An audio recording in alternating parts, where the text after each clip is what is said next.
Chapter 12. John. Morning came a lot slower than John hoped it would. Dimitri hadn't come back after his meeting with Andre, and he wasn't answering his phone, so John spent the night on one of the chairs in the living room.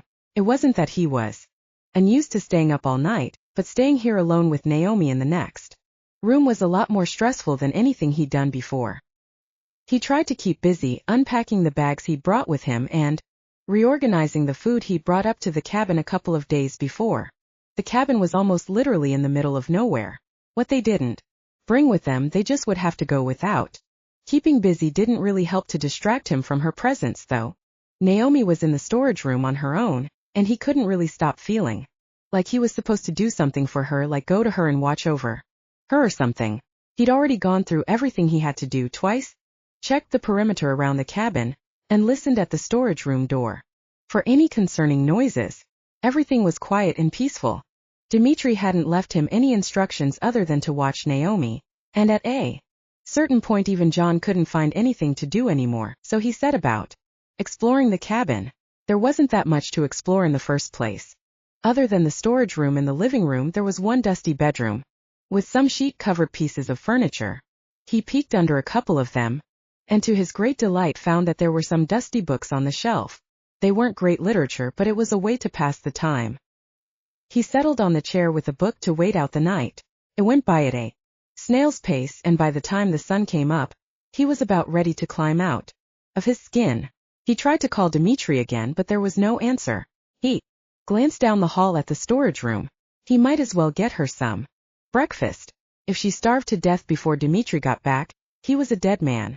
The kitchen wasn't the best decked out in the world, but there was a wood stove and a couple of pots and pans. He got a roaring fire ready and made himself a cup of coffee. He felt foggy and sleepy, and the jolt of caffeine helped him to wake up. Next he made a pot of oatmeal. There wasn't much choice as much as food in the cabin went. Everything was either canned or boxed and non-perishable. John checked his phone again. No messages from Dimitri or Andre. He didn't know how he felt about that. Part of him was worried that he was going to get stuck here with the girl for the next couple of weeks. He tried to dismiss his own fears. Dimitri would come back. He would never leave a job unfinished. Instead of worrying, John focused on getting breakfast ready for himself and Naomi. Work was the best distraction for him. It always had been. As he dished up the oatmeal, he started thinking about whether it was too early to go in there. If she was still asleep, he should let her keep sleeping. She needed the rest, but she also needed to eat. In the end, John decided to bring her the oatmeal. It would give him an excuse to check on her, at least see how she'd slept and how her wound was. Chapter 3. Naomi. Naomi woke up still on the cold ground. The thin blanket she'd been dropped on bunched up underneath her. The pain in her head had lessened during the night, and she could finally think straight. The ache in her body was also a little better. She could feel that the silver threaded through the ropes was sapping her energy, but she tried to ignore it. She flopped onto her back, her arms bound in front of her. The ropes ran around her wrists, and another set crisscrossed her chest, binding her arms to her torso. It made moving in any direction awkward, but she finally managed to lever herself up into a sitting position, feeling grateful that she hadn't given up on doing her workouts when she moved to the farm. Now that her head wasn't in so much pain, she could take stock of her situation. Naomi Grimes was not the kind of person to allow her circumstances to get the better of her. Plus, thinking rationally distracted her from the relentless fear sitting in her stomach, zipping around her body in almost crippling bursts. Fear was not a good look right now. Naomi looked around the room she was in. Light was coming in through a couple of slits high up near the ceiling of the room.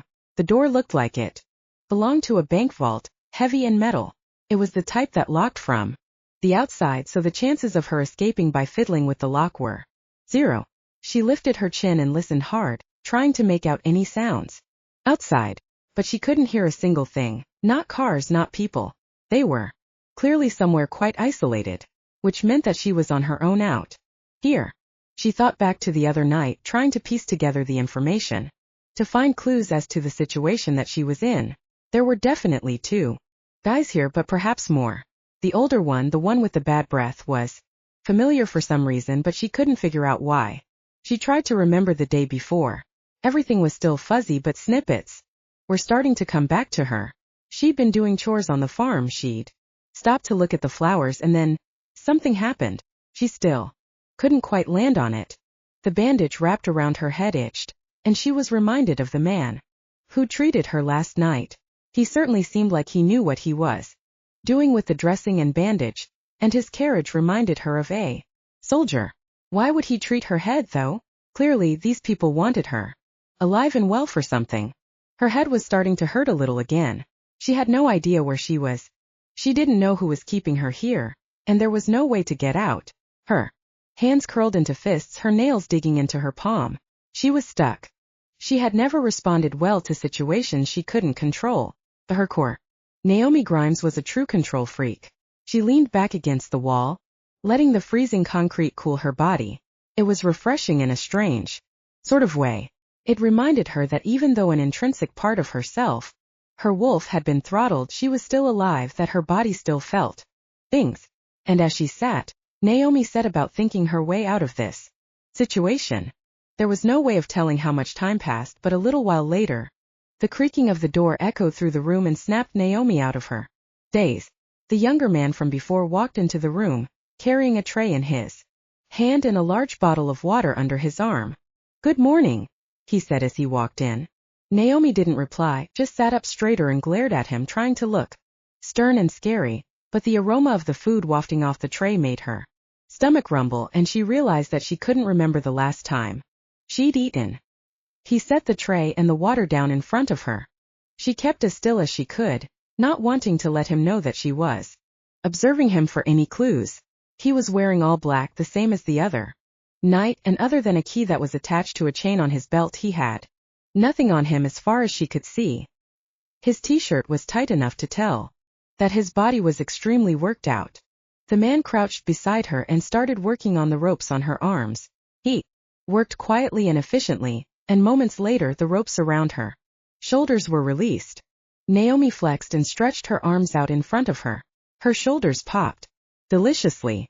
"That should make it easier for you to eat," the man said quietly. As he sat back, he ran his hands over the back of her head, checking for any new swelling. It wasn't pleasant, but she wouldn't give him the pleasure of flinching. Naomi glared at him again, but she couldn't deny that she was hungry. There wasn't much on the tray, just a bowl full of plain oatmeal sprinkled with a handful of nuts, but at that moment it was the most delicious thing she'd ever seen. The man sat down opposite her, watching her as she ate. It wasn't the most graceful exercise, with her wrists still bound, and being watched like that made her even more irate. "What the hell are you looking at?" she snapped. His eyebrows raised in surprise, and he shrugged, not responding to her question. She was a little surprised that he didn't say anything. In her experience, men in positions of power over women wouldn't let a cross remark pass like that. She finished eating and reached for the bottle of water. It was hard to open with her hands tied, and she fumbled with it a little. The man leaned forward to help, but Naomi turned her body away from him. The water was room temperature, and it tasted so good. For the first time in God only knew how long, Naomi started to feel a little bit more like herself. Now that she had some food in her stomach, her anger towards the man ebbed away a little. She watched him clearing up the tray and closing the water bottle.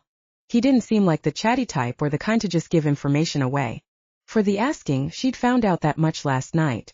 But he did seem like he felt bad for her. He was the only opening she had for information, so she had to give it a try. He turned to leave, and Naomi composed her face into what she hoped was a sympathetic look, then called after him, "Hey, wait a minute." The man turned back, obviously surprised. "Are you okay?" Naomi nodded. Yeah, I'm fine. She paused and looked down at the concrete floor. Looking a little sad would do the trick perfectly here. The man put the tray down on the ground and slowly walked back towards her, as if he was afraid she'd leap out at him. "Are you in pain? Is it your head?" Naomi realized with surprise that his question was genuine. He actually wanted to know if she was hurt, and a small part of her warmed towards him. But she shook herself. This man was holding her prisoner. There was no need to feel emotions other than anger for him. "No, I'm okay. It's just, I don't know, can you stay a little longer?"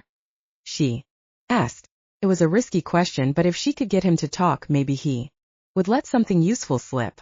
The man frowned and lowered himself onto the floor. I can't stay long. I have to get back. That was a lot easier than she had thought it would be. He hadn't even hesitated. What kind of man would be complicit in her kidnapping and then go out of his way to make her feel better? But time was precious and she didn't want to waste it all wondering about what made this guy tick. She shrugged, her eyes still cast down on the floor. She could hear him shifting uncomfortably where he sat, and she almost felt bad for him. I just don't want to be alone in this room, she said. It's so empty. She looked back at him and saw him staring around at the room as if seeing them for the first time. The walls around them were one smooth shade of concrete gray. It was like sitting inside a dungeon. I guess I hadn't really noticed before, he said, then fell silent again. He clearly wasn't going to make this easy for her. What's your name? She asked. The man's lips pursed for a second as if he was about to refuse to answer the question, but instead he answered with a curt, John. Naomi nodded as she looked at him. She'd learned years ago to read people's faces and bodies like they were books. But this man sitting in front of her was strange. His body language didn't indicate that he was an aggressor. In fact, he looked almost nervous to be sitting here with her. You already know my name, I guess, she said. John nodded but didn't say anything. Naomi plowed on. So where is it that you have to go in such a rush? She asked. He paused before answering. I just have things to do, he said. The conversation was going nowhere fast, so Naomi took a chance. Who was that guy you were with last night? She asked. John's face stiffened, and his posture got a tiny bit straighter.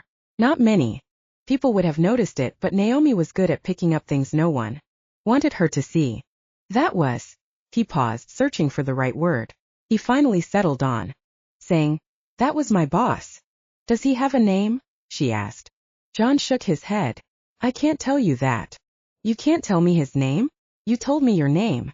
Yeah, so he should tell you his own name, don't you think? He quipped. Naomi couldn't help but smile a little at John's answer. Their eyes met as she did so, and the air between them was suddenly loaded with electricity, which caused both of them to look away again instantly. They sat in silence for a while before she said, Hey, listen, thanks for bandaging me up yesterday. She kept her voice friendly and light. For the first time since she'd met him, John cracked a tiny smile. I know you said you can't tell me about what's going on here, but is there anything you can tell me? It was a desperate question and they both knew it. But she had to try. I would tell you if I could, but I can't, he said quietly, clambering to his feet. I have to go, but I'll be back later if you want. Naomi nodded. There was a lot more to get from his man, she could feel it, and she wasn't about to let the opportunity slip through her fingers.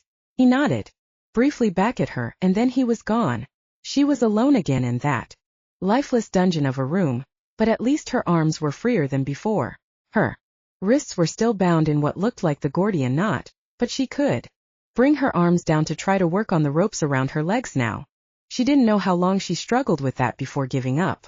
The ropes had been clearly tied by a pro. It felt like hours had passed by the time the door opened again with its peculiar cry of rusted metal. John popped his head around the door this time, with a book in his hands and another bottle of water.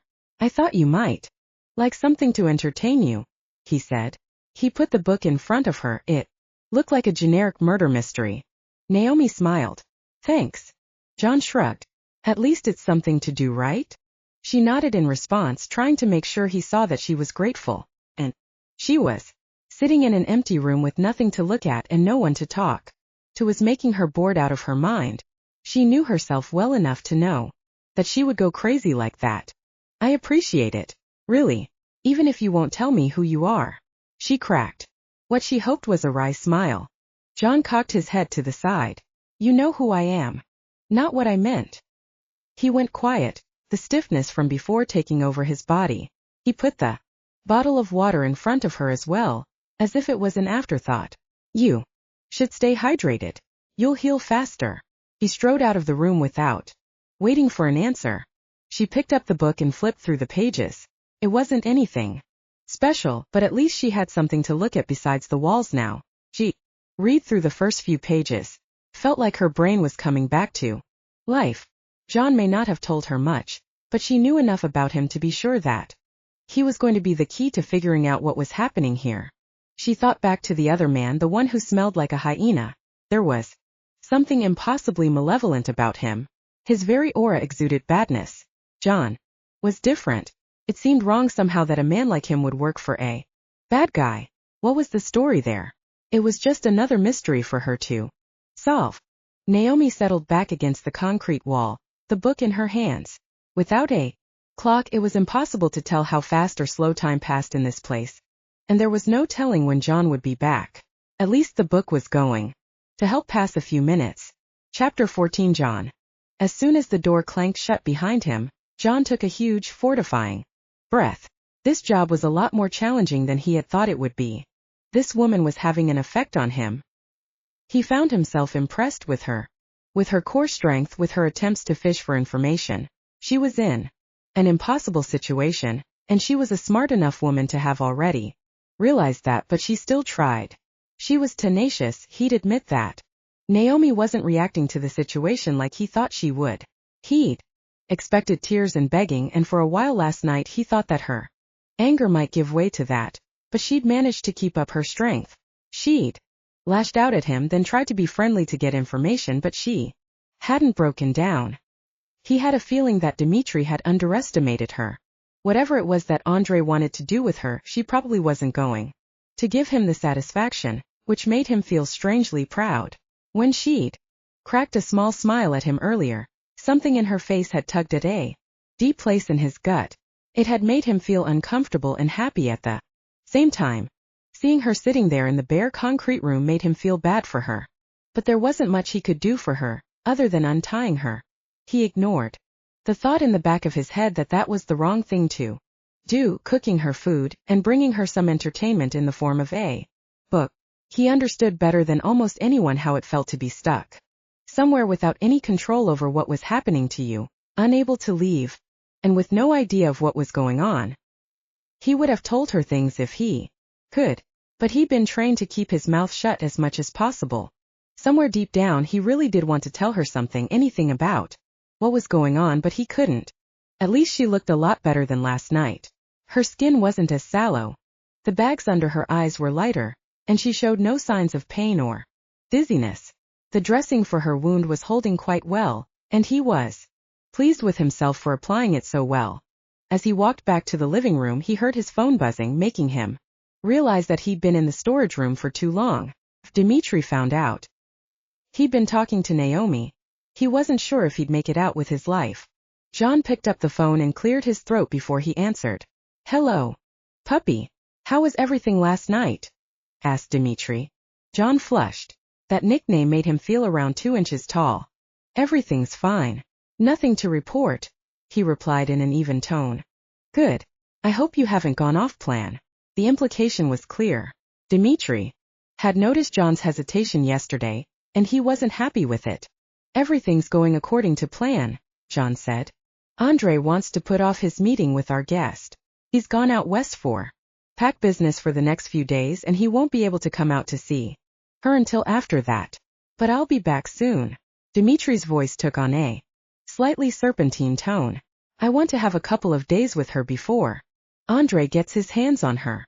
John's stomach jolted. The way Dimitri said it made it clear that whatever he had in store for Naomi, he was looking forward to it. Dimitri basically had carte blanche to do whatever he wanted. John felt his wolf beating against his chest.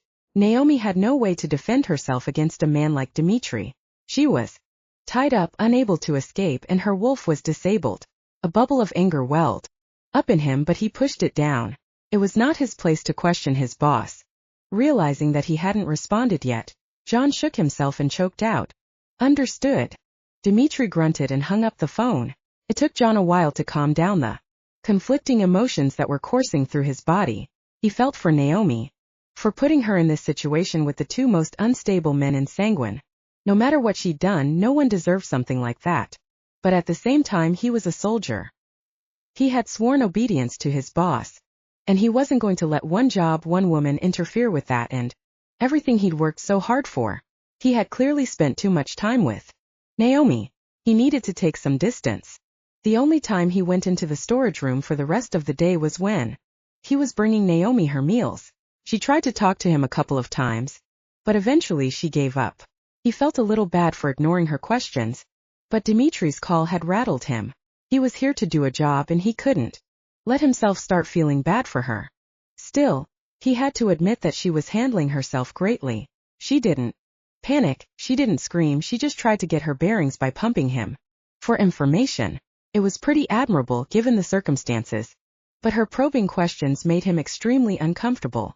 She was clever. She sat there looking vulnerable, friendly, and harmless, but if he'd let her, she'd have power over him, and he'd spill a lot more than he intended to. Dimitri would kill them both if he let that happen, and he couldn't risk his life for a stranger who probably wouldn't last until next week. But at the same time, something about her intrigued him. She was persistent and intelligent. Even in their short conversations, he could tell she had a great sense of humor. Something about her. He cut off the thought. There was nothing about her. He hardened his resolve and went to clean the guns he'd brought to the cabin. He had to get his mind back on work. He had a job to do. Chapter 15. Naomi. Naomi was standing in the house she'd shared with her parents and her brother. The house that had been torn down 5 years ago, to the relief of all who had ever inhabited her. She hadn't been inside it for years before that. Everything was blurry, like it was reflected through a foggy mirror. She couldn't even see the hand in front of her face.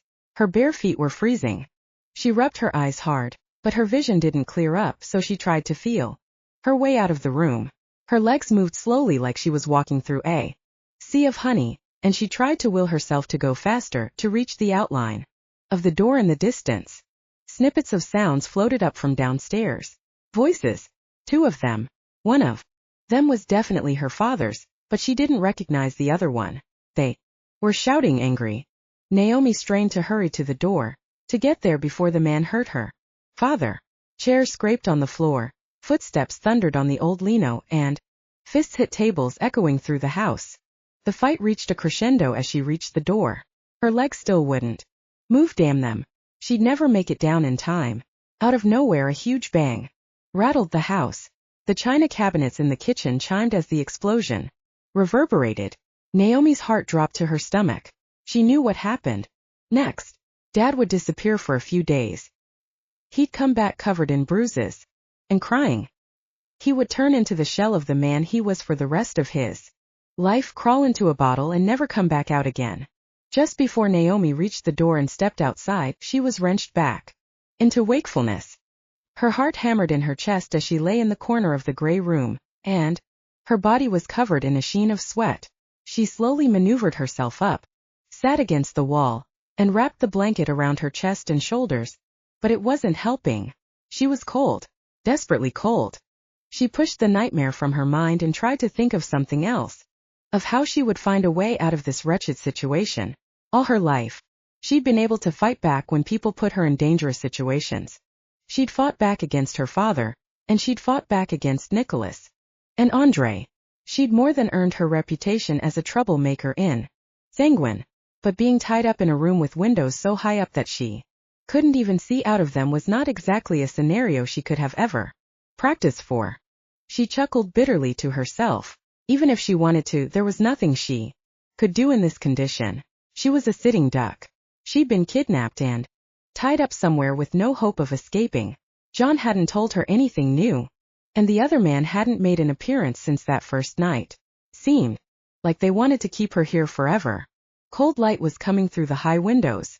It seemed like it was morning, but there was no telling in this place. It had been a couple of days as far as she could tell. There had been no demands, no explanations, nothing but John coming in and out with his trays with food and bottles of water. It was the only way to tell how time was passing here. 3 meals equaled 1 day. For someone like her, having to sit and do nothing for days on end was bordering on torturous. There were bright spots, though. She was grateful that she wasn't being tortured or starved to death.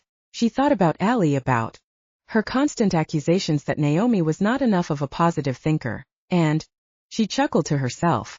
Look at her now, thinking positively about being kidnapped and kept in a storage room. Allie would be so proud. Pang of sadness hit her in the stomach. Allie was probably worried out of her mind. Naomi had missed at least 3 set lunch dates since she'd been gone. Thinking about Allie was not making her funk better.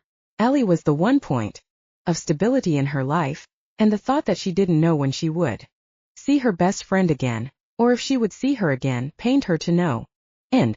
The only thing Naomi looked forward to was talking to John every day. After staring at the uniform gray walls for however many hours, it was nice to finally have someone who could talk back to her. She picked up the latest book he'd brought her and started leafing through the pages. It wasn't a bad story. At least it wasn't a romance novel like many of the other books he brought her. It wasn't that she had anything against romance novels on principle. They just weren't for her. She and John had started talking more and more as he brought her more books. Over the last few days he'd started to be more receptive and responsive to her. He hadn't answered many of her questions about what was going on here, but that would come in time. They just talked about the books they read, or the weather, or whatever they could talk about to avoid the elephant in the room. One day she'd even made him crack a joke. He had brought her a new murder mystery, and she'd thanked him for the break in the romance novels he insisted on bringing her. "I thought you'd enjoy them," he said with mock outrage. "How could anyone enjoy those?" she replied, gratefully taking the murder mystery from him with one hand. Her legs were still tied up, but John had released her arms a couple of days ago. It had been a major relief. "Well, you know, since you're a lady and all," he said, his eyes sparkling with mirth. Naomi laughed, more with him than at the joke. It was so nice to see that there were cracks appearing in his armor. It made him seem even more real to her. Her initial reason to start talking to him may have been just to get information from him, but Naomi was genuinely starting to enjoy their conversations, and over the last few days she'd slowly come to the realization that they were becoming something like friends, of course with the connotation that he was keeping her prisoner, or at least helping to. One time he had asked her about her childhood, and for some reason she had actually told him. "I grew up with my dad. My mom died when I was a kid, so it was just the 3 of us." "You had a sibling?" he asked. Naomi smiled. "Yeah, my brother Chase," she replied. "He was pretty cool. He was just a little damaged. My dad was not the best person to grow up with, and when you add that to the nonsense that happened in this village, he didn't stick around for long. Then it was just me." Sometimes when they talked, Naomi got the feeling that John was a bit of an outsider. He didn't seem to understand the references she made, and he spoke with a curious, stilted style that didn't fit a man of his age. She was grateful for him, though. He was the one solid thing she could hold on to here. If the worst happened and she was forced to fight him for her life, then she would fight him, but for right now there was something about this man that made her feel comfortable. She didn't understand why, but she was starting to care for him as more than just a font of information. But sometimes he'd fall into a silence. He'd just stand there, his eyes on the ground, waiting for her to finish her meal before clearing her tray. First, she'd been terrified that those silences meant that she'd pushed him too far, asked one too many questions. But when he didn't lash out or changed his neutral demeanor at all, she'd learned to just leave him to it, even though the silence was a little hard to bear. It had been like that last night. She didn't know what set him off, but he went back to his pattern of standing there impassively while she ate. That morning, as she sat on the blanket trying to calm the butterflies that had invaded her stomach, he backed into the room as usual, holding a breakfast tray. "Good morning," he called. "So you're talking to me now?" she quipped before she could bite her tongue. John flushed bright red. He looked away from her and put the breakfast tray on the floor next to her, then stepped back to wait for her to finish. She was engrossed in her oatmeal when he spoke. "I'm sorry," he said. "About yesterday." She paused mid-bite. She hadn't expected an apology. "Sorry I ask so many questions," she replied. She polished off the rest of the breakfast and drank some water before she continued. "It's just hard being somewhere not knowing why or where. Plus, it's nice to be able to talk to someone." He didn't meet her gaze but smiled anyway. "Yeah, I get it," he said. "I'm sorry I can't tell you anything, but yeah, they're going to want to tell me themselves." He nodded. "I can tell you something else," he offered. "Like what?" "Like what the weather is like outside, or the scores if you follow sports. Something that isn't going to get me into trouble." Naomi laughed.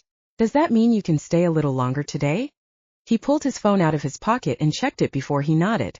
I can stay for a whole 20 minutes today. Naomi felt irrationally happy at his reply. After that dream about the strange man in the house with her father, she didn't want to be alone. The dream always triggered a very primal fear switch deep inside her, making her feel vulnerable and exposed. Somewhere deep down she had always feared that the man who'd broken her father so terribly would do the same to her. What's up? John asked. Naomi blushed. Some of the fear she felt must have shown on her face. To hide her feelings quickly, she said, Can I ask you something? Sure. He nodded and sat on the floor. Naomi paused. She wasn't sure what she wanted to ask him. She just wanted to talk until the fear and disquiet in her gut dissipated. She pointed at the healing cut on the side of his face. Did I do that to you? She asked. He touched a finger to his cheek. One side of his mouth lifted in a smile. Yeah, you're good. Oh, I know that, she replied. If I weren't tied up with silver, you wouldn't be standing right now. They smiled shyly at each other. There was no protocol for making conversation with your kidnapper, and Naomi felt adrift. John looked just as uncomfortable as she did. So did you grow up in Sanguine? She asked. I did. John nodded. Not in town, but not too far from it. I moved to the area when I was a kid. Are there any packs out here other than Fell and Sanguine?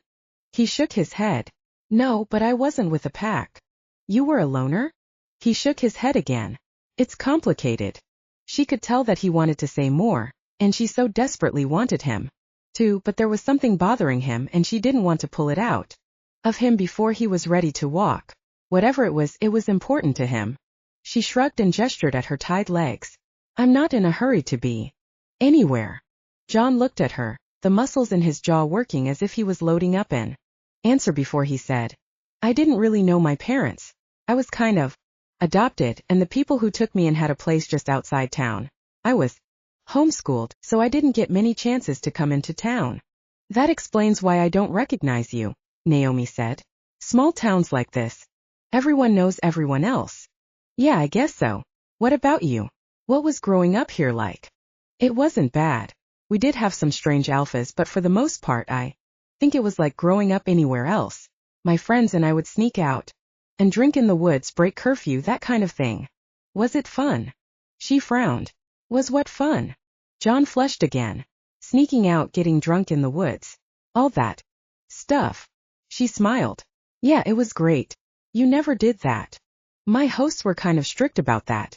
If you got caught breaking the rules, it would land you in the hottest of hot water. Once I had to spend 2 hours kneeling on the ground with my arms out at my side. It was originally supposed to be 20 minutes, but I kept dropping my arms, so the time went up. His tone didn't seem to match the severity of his words. That doesn't seem okay, Naomi said gently, trying to gauge his reaction. What kind of upbringing had he endured to be able to speak about punishments like that with such ease? I didn't mind, he replied. You get used to it. Plus, I think it made me a better person. He pulled his phone out and checked it again. His posture went stiff back to normal. I have to go. He stood up and started gathering the breakfast things, then walked to the door, back to the statue-like man she'd come to. No. Just before he walked out of the room, he turned back to her and gestured toward the new book he'd brought her. When you're not reading those, hide them under the blanket. It'll be better for both of us, trust me. I'll bring you another one later, he said, and then he was gone in a symphony of creaks. For the longest time she hadn't known how to feel about John. She had always prided herself on being able to read people, and if she read this one right, then he was just as trapped here as she was. There was something lost about him. He had moments when he'd turn into his soldier/statue persona, but when he was talking to her he seemed almost like a nice guy. God help her. But she actually kind of liked him. Suddenly, she heard a voice outside. Her ears perked up. She couldn't make out any words, but the tone the speaker was using was frightening, evil, and plain wrong.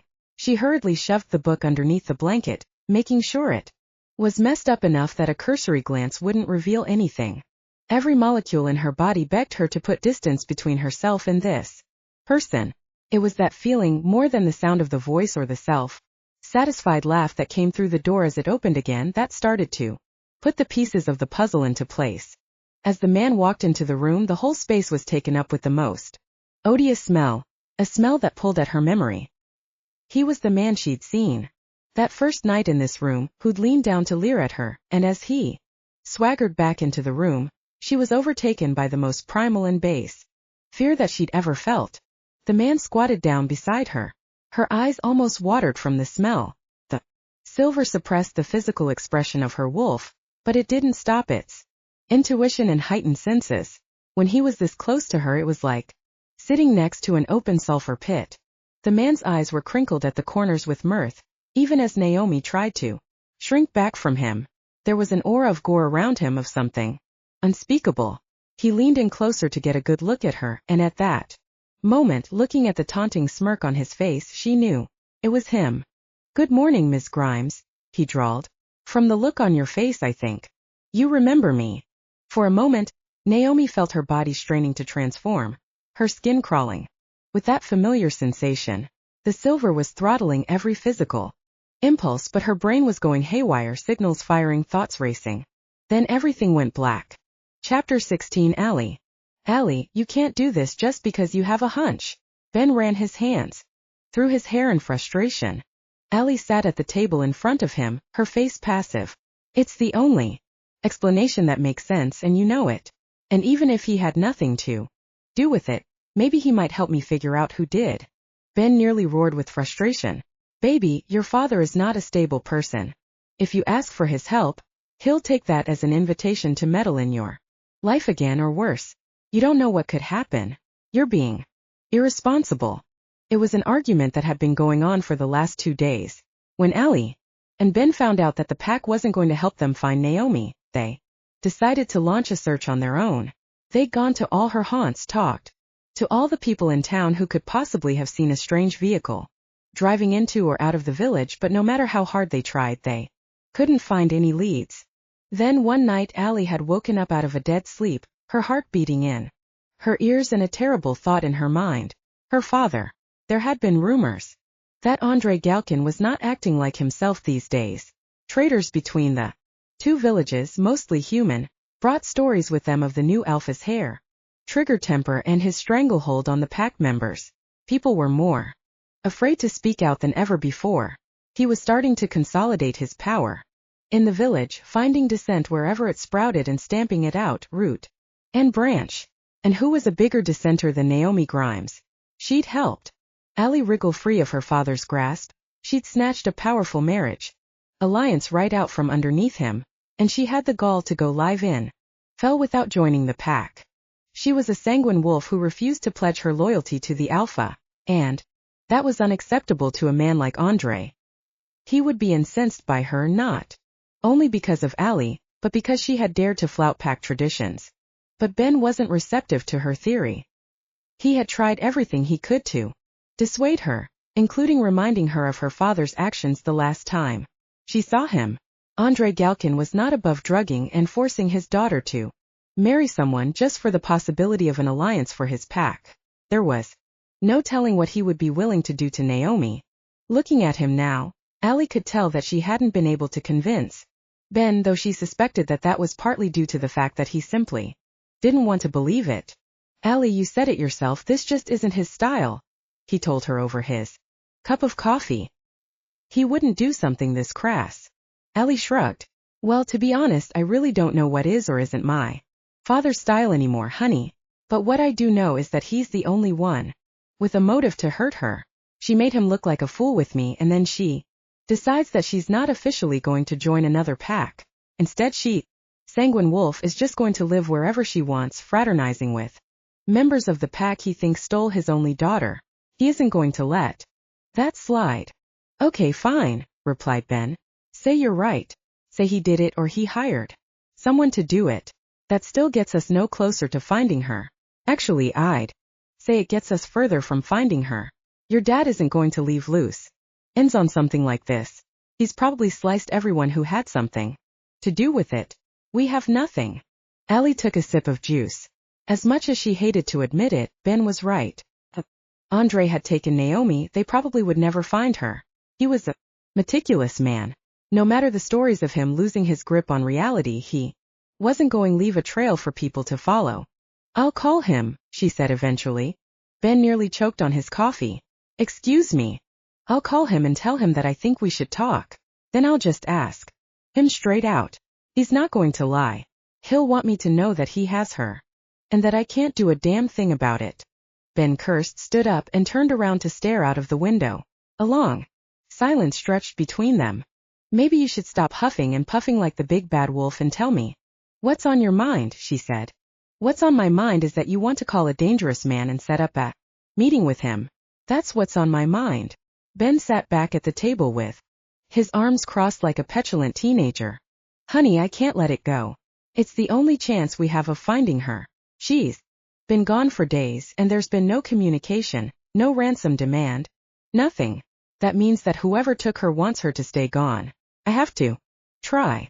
Allie, you can't just go off and do this because of a hunch or a feeling. Ben started pacing back and forth. His face was flushed and he kept running his hands through his hair. Allie knew that it was a calming habit he'd developed as a kid when his father was riding him for something or other.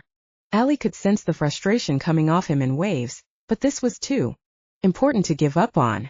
Honey, I know you're worried, but I know how to handle him. We both know how to handle him. It won't be our first time challenging him, and look how well we did before. Ben huffed. I'm not changing my mind about this. I think it's the worst thing you could do right now. It'll put you in danger, and you know what Andre's capable of. Allie cupped his face in her hands and looked at her fiancé, at this dear man who was the love of her life. I'm going to be careful, I promise. I'm going to be armed because I'm taking you with me and we're going to meet on neutral ground. Nothing bad will happen. She stood on tiptoe and kissed him until he melted into her arms and kissed her back. He was right. She wouldn't admit it to him for all the money in the world, but he was right.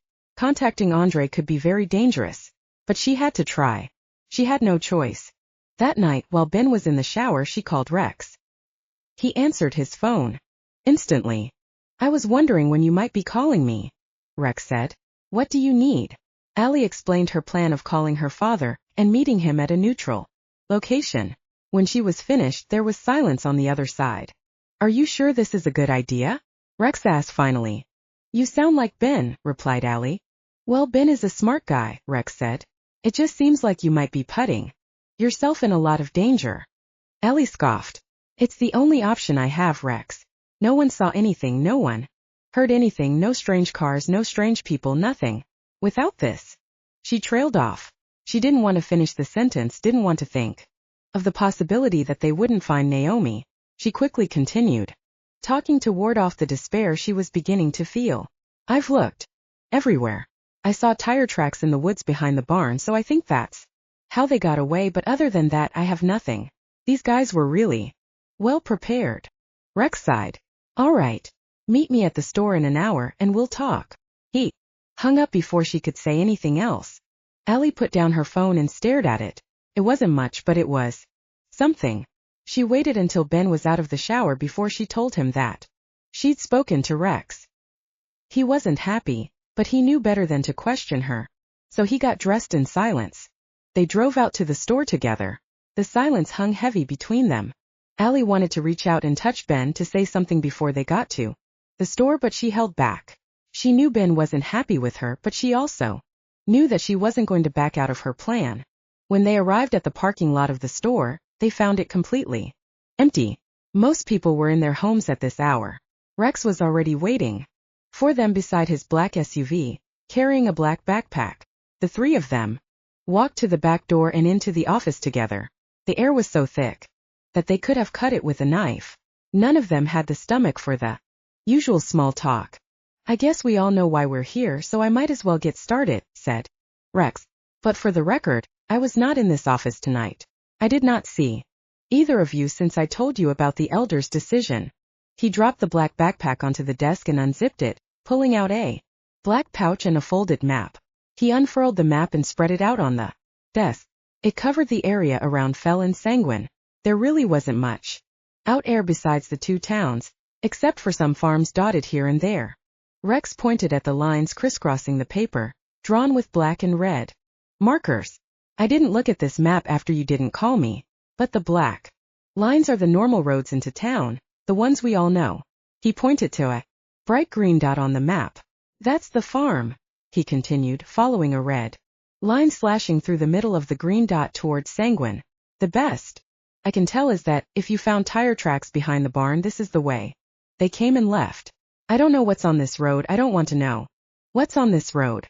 I'm not involved in whatever you two are about to do. I'm just pointing out to you that there happens to be a route that leads to the farm. Allie smiled with gratitude. Thank you, Rex. This is so much more than I ever expected. Why are you thanking me?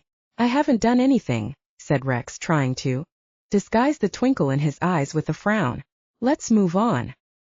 He unzipped the pouch he'd brought with him and drew out a gun. Allie's breath caught in her throat. This is a gun. I am not giving you this gun for any purpose other than to admire it and give it back to me.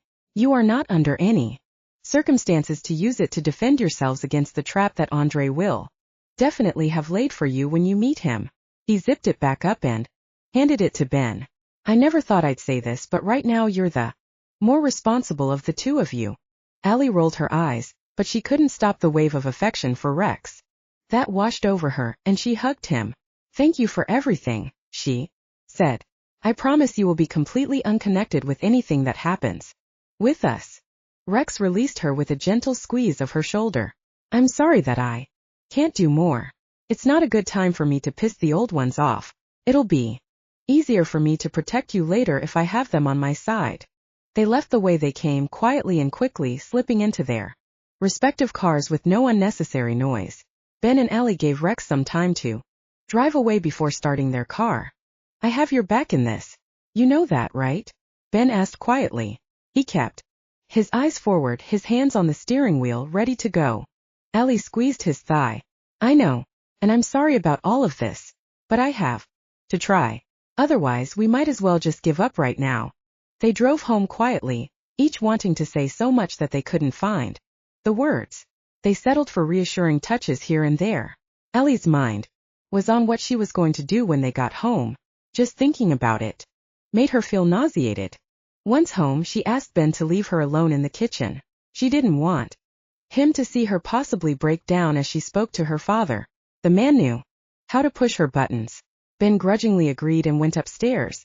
Then in the still, empty kitchen, with only the light from her phone to break up the darkness, she dialed Andre's number. It was still programmed in her phone. Reminder of a different time. Hello. The voice on the other end nearly made her drop the phone. Dad? It's Alexandra. I want to talk to you. Alexandra. Good to hear from you. Is everything all right? It's the middle of the night.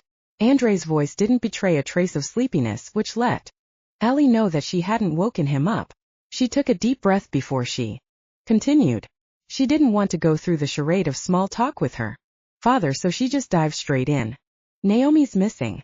I want to know if you have something to do with it. Andre laughed, his deep bass rumbling through the phone. You don't even ask how your mother and I are doing. Straight to business. Don't you care about family anymore, Alexandra? His voice was condescending, and Allie fought the urge to apologize. Immediately, she flushed a deep red, feeling the old embarrassment that only her father could elicit in her seeping into her bones. How are you? And how is mother? Well, I suppose we can't complain. It's just not how we saw our retirements, with no daughter or grandchildren to dote on. But other than that, everything's fine, I suppose. The coldness in Andre's voice made Allie straighten her back, reminding her that she had only one purpose with this phone call. I don't think that's the kind of thing either of us wants to talk about right now, she said. Perhaps, but when your only child calls you in the middle of the night after nearly a year, your mind tends to wander from the agenda. Andre clearly was not going to make this easy for her. Perhaps if she gave him the illusion of power, the idea that she was at his mercy, he might be a lot more likely to give her information about Naomi's whereabouts.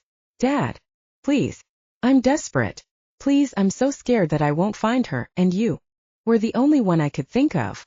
Why, Alexandra? What makes you think I know anything at all? He was mocking her, his voice higher and readier than it would have been if he were speaking seriously. Anger was starting to bubble up in her, but Allie ignored it. It would only amuse him and cut off the only avenue she had to find out where Naomi was. She had to get him to talk. Well, she was your wolf. If you didn't do it, you must know who did. I'm not looking for revenge or anything, I just need information. Please, Dad. There was silence on the other end of the line, and for a moment she was afraid he'd hung up. Dad. Fine, he replied. I suppose that even if you did betray me, there is something to be said for family bonds. There was a trace of sarcasm in his words, and the ease with which Andre agreed chilled Allie to the bone. Had she been right? Had her father kidnapped Naomi? And if so, what had he done to her? But I don't think we should talk over the phone. Let me at least see you. It was what she'd been expecting, but she still felt sick at the prospect of having to see her father again. Fine. Where? Chapter 17. Naomi. Blackness gave way to patches of light. Naomi struggled to pull herself out of the darkness. She could hear snatches of conversation around her.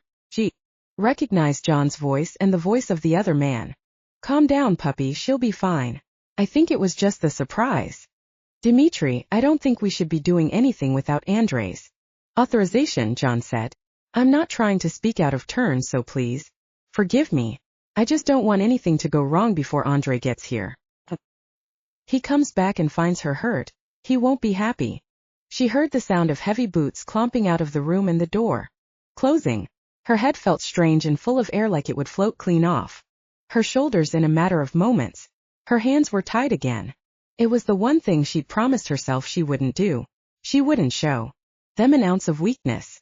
But in its haste to get away from the man with the foul breath, her brain had overloaded. He'd think she was easy to scare now, that she was an easy target. As she tried to sit up again, waves of dizziness ebbed and flowed through her. She screwed her eyes up and tried to steady herself as the door was flung open. Again the hinges screaming in protest. The man strode back into the room, larger than life, his taunting smirk firmly in place on his face. Ah, you're awake, he said, grinning widely and kicking the door closed behind him. Naomi tried to shrink back into the wall. She was brave, but she wasn't stupid. A man like this wasn't going to be put off by displays of aggression, especially since she couldn't back it up with anything. She was tied up, vulnerable, and there was nowhere to run. The smart thing to do was to just stay quiet and let him get it out of his system. The man stood in the middle of the room for a while, looking her up and down. Naomi avoided meeting his gaze, keeping her eyes on the floor. It was something she'd learned from her brother as a kid to protect herself against their father. Chase had taught her to just keep her eyes down on the ground. Don't speak, don't react, and it'll all be over soon, he used to say. She fought the urge to look up at the man. She wanted so badly to have a good look at this person, see who he was, and if she could find any weaknesses, but she restrained herself. With no warning, he leaped forward and crouched in front of her. What's the matter, Naomi? You don't want to look me in the eye. He grabbed her face, his nails squeezing her cheeks painfully as he wrenched her face up to look at him. He was hideous. His eyes were a strange shade of brown, bordering on yellow. The smirk had twisted into a sneering grin, exposing his sharp white teeth. His face looked like it was just a little too small for the space it had to occupy, and was covered with pockmarked, scarred skin. He was an ugly but very frightening man. Isn't that better? We should be able to see each other when we talk. When she didn't answer, he moved her head in an approximation of a nod. Hatred burned in her gut. His scent floated around him like an aura. Scents were as unique to wolves as fingerprints to humans, and she knew for sure now that he was close, that this was the man who'd beaten up her father all those years ago. Do you know who I am? He hissed. Naomi stayed silent. She only hoped that the depths of the hatred she bore him were being properly conveyed as she glared at him. When he didn't get the answer he wanted, the man released her face and slapped it. She was already unbalanced, and the hit was enough to send her flopping to the ground like a rag doll. He yanked her up into a sitting position again, his nails leaving red scratch marks on her skin. Let's try again. Do you know who I am? Naomi shook her head in answer, which seemed to be the answer he wanted. Good. Then I can introduce myself. My name is Dmitri Chernov. I was hired by an old friend to find you. That was lucky for me, as I was curious about you myself. He stood up and began pacing around the room. My friend who wanted to find you, well, let's just say that he has some excellent reasons for wanting you to be his guest. I'm sure he'll want to introduce himself, so I won't spoil. I just thought we should get better acquainted. Naomi felt herself flush red with anger, her whole body feeling feverish with rage. Dmitri noticed and he threw his head back and laughed. I knew your father, you know, he said, his eyes still shining with laughter. Back before he turned into a useless lump, and also after he turned into a useless lump actually. He used to be a brave man in his younger years at least. Dmitri crouched down close enough to Naomi to whisper in her ear. Are you as brave as your father? I've often wondered if those traits are passed down through genes. You know, I've taken in some children myself from good families and they've borne out my theory. What about you? He came even closer and ran a nail down her cheek. She shivered with revulsion. Are you brave? He whispered. Suddenly he stood up and kicked out at her. The blow landed squarely in her stomach, and Naomi's world exploded in white-hot pain. All the air was knocked out of her body, and she coughed as she tried to take a breath, her lungs burning. She crumpled into a ball, her tied wrists and legs twisting her into an uncomfortable position. Dmitri laughed, looking at her as if she were a piece of trash. Naomi heaved herself over on her side, clasping her hands to her stomach as best as she could. You bastard, she choked. Bastard, repeated Andre. I'm a bastard?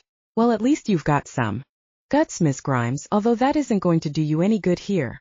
Didn't do your father any good either, did it? If I remember correctly, he drank himself into oblivion. He hauled her back up like a sack of potatoes. Guts are only good when you know when to use them. How would you know, you coward? Naomi gasped. Every word was taking effort. She couldn't spare, but she didn't want him thinking he'd cowed her into silence. You kidnap me, hide behind your own silence, and tie me up and beat me when I can't defend myself? If you were a man, you'd face me head on. You're nothing but a coward. Dmitri hauled off and kicked her again, his hard boot landing in the same place on her belly as before. Colors exploded behind her eyes as she vomited on the floor. She wanted to scream, but she couldn't spare the air. As she lay crumpled on the blanket, he placed his boot over one of her hands and started pressing down. That was always the trouble with your family. You can't control your mouth. Got your father into his share of hot water too. He pressed down on her hand harder, and she grunted in pain. I seem to remember. He got into trouble with the alpha of that pack you were with in Florida. You'd think he'd teach you when to keep your mouth shut. He ground down on her hand once more before he walked away.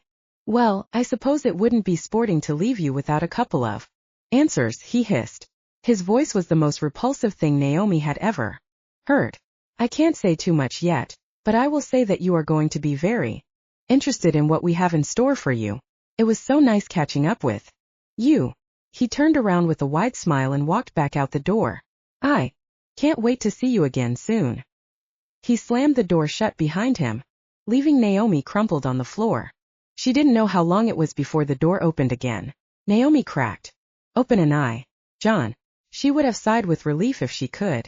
He was carrying a tray with a plate on it. He stopped in his tracks the instant he saw her lying on the floor, battered, bruised and bloody. He put the tray down and rushed over to her. What the hell happened? He said, as he knelt beside her, his hands hovering over her body like he was too afraid to touch her. Naomi rolled over onto her back, the effort making her grunt with pain. Your boss paid me a visit. John's face turned a shade of red she didn't know existed. Dmitri did this to you. She blinked in response. Somehow nodding just seemed like too big of an effort. John rushed out of the room. I'll be right back, he called over his shoulder, leaving the door wide open. Any other time Naomi would have made a run for it, but right now she couldn't make herself move a single muscle. John came running back into the room with a couple of white boxes in his arms, and dropped to his knees in front of her. As soon as he got close enough, she saw that they were first aid boxes. He started wrenching the boxes open, pulling out ointment and bandages. I'm sorry if I hurt you, he said, before he gingerly lifted her hand, untied it and starting to work on it. Naomi flinched and winced, but she didn't pull her hand back. John was surprisingly gentle with her, especially for a man of that size. Even his hands dwarfed hers. I'm so sorry, he whispered as he worked on her. I'm so sorry. By the time he finished, Naomi was feeling good enough to try to sit up again. And John gently helped her move into position, wincing whenever she groaned. Out of pain. When she sat leaning against the wall, she looked at him. It was genuine remorse that was painted on his face. He was being so tender with her. She didn't usually inspire tenderness in people, usually just loud jokes or anger. Once he'd helped her into a comfortable position, he started looking her over for any other injuries. His face was drawn and sad. I'm so sorry. He told me he wouldn't touch you. He wasn't supposed to do this, he said. He reached back into the pile of stuff he brought with him and pulled out a cooling pad, which he gently placed on her face. She felt safe. There was no other way to put it. Thanks. That feels better, she said. She needed him to know that she was grateful that he wasn't like his crazy boss. John smiled at her then. Retrieved the tray. You should eat, and then I'll give you a painkiller, he said. Can you eat comfortably with that hand? Naomi chuckled. Yeah. Lucky for me, he only got my left one and I'm right-handed. He let her eat in silence, only steeping in to help her with the cap on the water bottle. Her bruised hand couldn't grasp the cap well enough. When she was finished, she asked, Where is he now? He's gone. I don't think he's going to be back tonight. Can you stay with me for a little while? She asked. She needed to make sure he wouldn't leave. Somehow, at that moment, it was the most important thing in the world that he didn't leave. Of course, he said without hesitating. They sat together for a while in silence. This time the silence between them wasn't heavy or comfortable. Somehow it was all she needed right now. She took a deep breath, feeling the pain in her lungs before she asked him the next question. I know you probably can't tell me, but I have to ask, he said. That a friend of his wanted him to find me. Who is it? John lowered his eyes to the ground. He didn't answer for a long while and, though his facial expression remained neutral, she sensed that he was going through major internal conflict. It's Andrei Galkin, he finally said. He hired Dmitri to find you. I work for Dmitri. Andrei's the reason you're here. Naomi felt her heart sink to her feet. Andrei Galkin. Of course. She'd helped Allie escape him, and she'd challenged his authority by moving away and living like a loner, and she didn't know which of those two had angered him more. Andrei Galkin was the master of his domain. He wouldn't take a defector lying down. She looked back up at John. His face was a picture of remorse and sadness. Touched something deep inside her. Over the last couple of days she'd come to look forward to his visits. She wasn't sure what it was about him, and right now she wasn't going to question it too deeply. How come you're telling me this now? She asked. John shrugged. His face took on a tinge of embarrassment. I shouldn't have left you here alone with him. I knew what he could do and I still left. Don't know. Just felt like something you should know. They fell into silence again. Why do you think Andrei wants you so badly? He asked. Naomi chuckled. I'm pretty sure you know the answer to that, she said. I think everyone in Sanguine knows what happened to Allie and me. John smiled. Yeah, but I wanted to hear it from you. It's hard to know what's gossip and what's true. Naomi nodded. She could see how Andrei was probably spreading all sorts of rumors about why she and Allie had left. For some reason she wanted John to know what had really happened. Over the past days they'd built, if not a friendship, then some kind of bond. John was different. Andrei's daughter Allie is my best friend. Last year he decided that he wanted to give her to some business associate of his. Give her? John interrupted. He tried to force her to marry the guy. So I helped her childhood sweetheart to rescue her. Rescue her, John said. She couldn't help but notice the admiration in his voice. Naomi took a deep breath, and then she told him the whole sordid story about Allie and Ben, about how they met as teenagers and reconnected as adults, about Andrei trying to cement an alliance for Nicholas by using his daughter as a pawn, about how she and Ben had almost died trying to rescue Allie. Everything until her voice was rough from talking. And that made him want to kill you? John asked when she was finally done. His tone was cautious but obviously joking, as if he was trying to make her feel better. It was a sweet gesture. Naomi giggled. You know the man, you tell me. You were being loyal to your friend. That takes guts. I admire that, said John. He gave her one of those shy smiles again, and she felt a strange warmth in the pit of her stomach. They fell into silence again. Naomi tried to figure out what to say next. John had taken a huge risk in telling her about Andre. It was a confirmation of her feeling that he was not a bad guy. "How long have you been working for that guy?" she asked. "That's a little complicated," he replied. There was something inscrutable on his face. "How are you feeling?" It was an obvious attempt to change the subject, and she didn't want to push him. "I'm fine, thanks. My hand aches. Plus, I'm pretty sure I won't ever be able to eat solid food again thanks to your boss's boots, but other than that, I'm peachy," she joked. He smiled at her. There was an air about him that made her feel at ease. It was against all logic for her to feel like this about a man who was clearly an accomplice to her kidnapping, but she'd learned not to question her intuition about people too much. Right now she wanted to just trust how she felt about him. He was a friendly face in a dangerous situation, and goodness knew that was what she needed. "You know, your boss is a little crazy," she said. John threw his head back and laughed loud and hearty. He had a nice laugh, clear and masculine. Naomi found herself smiling at him like a fool. It was the first time that he'd laughed like that in her presence, and she kind of liked it. "I'm starting to think he might be," he said when he was finally done laughing. She saw his face slowly becoming haggard, like the whole world was weighing on his shoulders. It was such a stark difference from the man she'd first seen when he'd brought her here.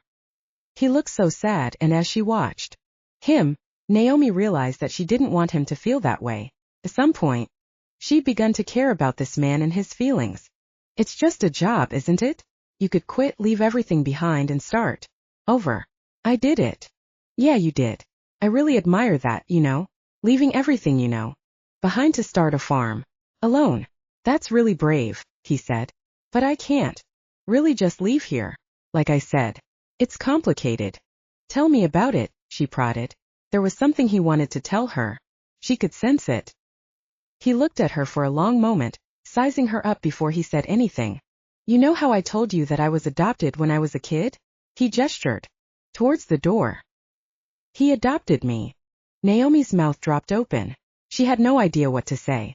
Growing up with that monster must have been a nightmare, a living hell. John continued. "I don't know exactly what happened, they never told me. Must have been 12 or 13 at most. They packed up everything I had, bundled me into a truck, brought me to his compound, and dumped me there. First I was scared as hell, but he raised me, trained me, and taught me everything I know." Naomi ached for him. He had essentially been a child. 12 and 13 years old, she'd still been playing with stuffed animals in her room and writing in her secret diary about boys at school she liked. The thought of being ripped away from your family, being sent to some strange place with a man like Dimitri. She couldn't imagine what that must be like. And suddenly, the stories he told her of how he had been disciplined took on a horrifying new dimension. Dimitri was not a man to punish only because punishment was warranted. He enjoyed hurting people. She knew that for sure. "I'm really sorry," she said. "But you turned out okay, right?" He smiled at her. "Yeah, I like to think so. For what it's worth, I think so too," she replied. They sat there looking at each other for a while. Naomi wanted to comfort him, somehow to offer him solace from his pain. Of course she had sensed that he was lost, and he was. He'd lost his childhood and his life to a madman. On impulse she blurted out, "Come here." He frowned but moved to sit next to her on the blanket. They'd never been this close before, and at this distance she could smell the clean, simple scent of his cologne. Or was that just deodorant? Maybe it was the painkillers or just the pain playing with her senses, but he smelled really good. She couldn't hug him properly with bound hands, so she settled for just leaning her head against his shoulder, hoping that the touch would calm him. It was the first time they touched, apart from the times he treated her injuries. It was nice. He moved his head down until it rested on hers. His hand crept onto her leg. Naomi held her breath. She didn't want to move or say anything for fear that she would scare him. "Thank you," he whispered. They sat together in the quiet room. She loved sitting like this. And why not? Yes, maybe he was an accomplice in her kidnapping, but he was also just as trapped as she was. It seemed like the most natural thing in the world to be this close. She thought with a smile that this was probably how Allie and Ben must spend their nights. You should go to sleep. You need the rest, John finally said, breaking the silence. But he didn't make a move to get up from where he was sitting. Naomi lifted her head just enough to look at him. He looked so human, so fragile. And it made something deep inside of her ache for him. He looked at her just as closely, his eyes roving over the bruised patches of skin, the drying blood. The air got thicker. Both of them were afraid to move for fear of ruining it, and at that moment they were the only two people in the world. Naomi was the first one to make a move. She leaned in and carefully, gently kissed him. The kiss was light as a snowflake, a gently comforting press of flesh on flesh with no hurry, no heat. His eyes dropped shut, but she kept hers open, watching the play of emotions on his face. It was just as much a rush as the steamiest kiss she'd ever had. Her stomach dropped to her feet and then bounced back up. John was the first to pull away. I should go, he said, his voice cracking in a way she hadn't heard before, but still he didn't move. I should go. He stared at her for a while longer before he stood up, started collecting the first aid kits and the tray with the plate from the floor, and headed for the door.